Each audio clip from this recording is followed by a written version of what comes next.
দীর্ঘদিন রোগের শোকে তিনি একেবারেই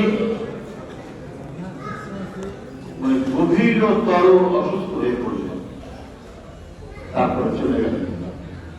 তার চলে যাওয়া, তার এই মৃত্যু, আমি মনে করি এটি একটি হত্যাকাণ্ড শেখাতে চান। একজন মহিলা, তিনি হাঁটতে হাঁটতে গেলেন জেলখানার ভিতরে, ফিরে আসলেন একেবারেই অর্ধলাশ হিসেবে, গুরুতর অসুস্থ হয়েছে। তার মানে জেলখানার ভিতরে তার ওষুধে, তার খাবারে নানাভাবে তার সাথে করা হয়েছে। তিনি যাতে ধীরে ধীরে ক্ষয়ে ক্ষয়ে তিনি নিঃশেষ হয়ে মৃত্যুর মধ্যে ধরে পড়েন, সেই ব্যবস্থাটাই সেদিন করা হয়েছে। তৎকালীন সরকারে যারা ছিলেন তারা সেই কাজটি করেছে। এই কারণে আমি বলি, এটা একটি পরিকল্পিত হত্যাকাণ্ড।